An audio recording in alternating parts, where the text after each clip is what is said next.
matter, but they don't matter in the ways that we've been conventionally thinking about them. And the way we usually think about a deficit is that it's evidence of excessive spending.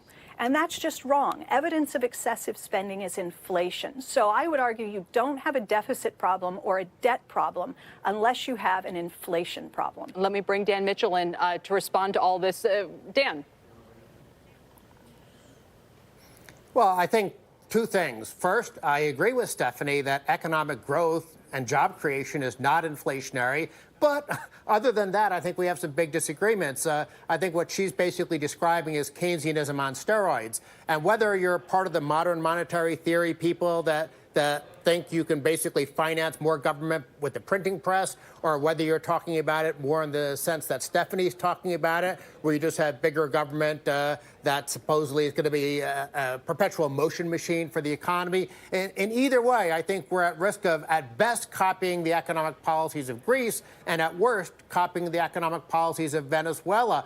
Fundamentally, we're really debating, should government be a lot bigger? And if you want government to be a lot bigger, which I don't, then you have the challenge of how are you paying for it? And Stephanie's promoting a theory that's rather unconventional. Even a lot of left-wing economists disagree with it.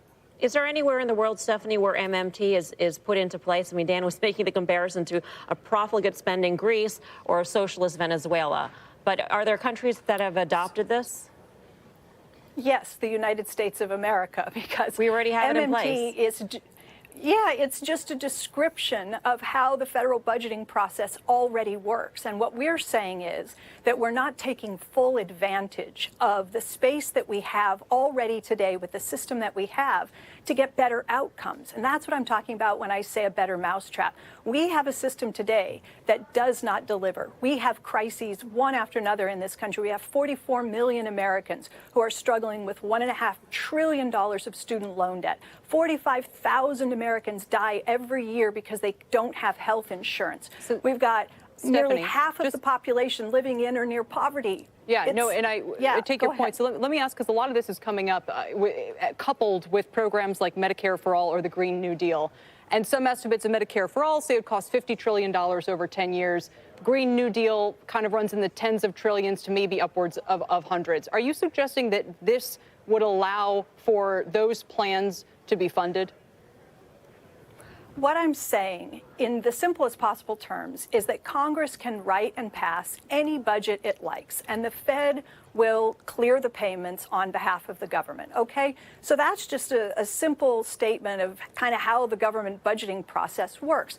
Now, am I saying that because the government has the power of the purse, that it can spend willy-nilly, that it can fund trillions and trillions of dollars of new spending without ever needing to remove any of that spending, either by raising a tax or by spending less in some other part of the budget? No, that's not what I'm suggesting. But look, with health care, we're already spending the money. In fact, we're spending far more than any other country on earth. So we talk about Medicare for All, we're talking about moving to a system that will allow us to spend less, I'm just trying to get to the budget aspect of this. So Dan, I'll ask you about this as well. So if moving to something like Medicare for All costed $50 trillion over 10 years or $5 trillion more a year, Stephanie's suggesting that that could come from, and I'm sorry to use the term, but the printing press.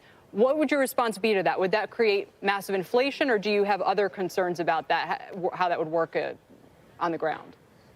Well, if we're talking about funding the entire so-called Green New Deal, which is estimated anywhere from 40 trillion to upwards of 90 trillion, if you think that can be funded with the printing press, you're talking about Zimbabwe, Venezuelan-type territory. I simply don't believe you could, in effect, create that much money, finance government just by writing a check on the Federal Reserve and not having some adverse consequences. But I want to be perfectly fair to Stephanie. Our real debate is whether government should be at, Greek, Italian-type levels or whether it should be at current levels. And fundamentally, if you're going to make government a lot bigger, it's going to, in effect, divert resources from the productive sector of the economy, whether you finance it by taxes, whether you do it by borrowing, or by simply running the printing presses, figuratively speaking. Stephanie, we have $22 trillion of existing debt. Would you suggest using this to write that all down?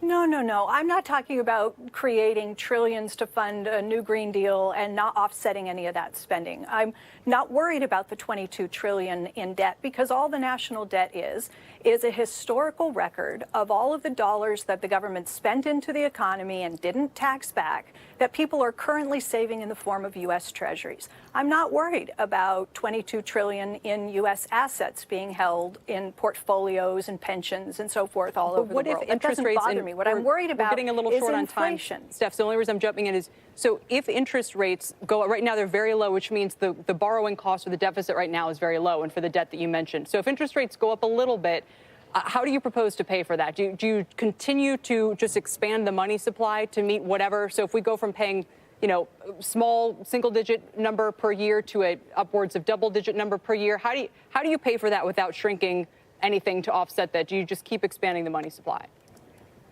So the government pays interest on the debt the way it pays for anything else. In other words, the Federal Reserve will change the numbers on the bondholders' account, and they will receive an interest income payment. It doesn't work any differently. What it means if interest rates go up is that the subsidy to bondholders gets much bigger. And so we could talk about ways to avoid having that happen, but that's probably a different conversation.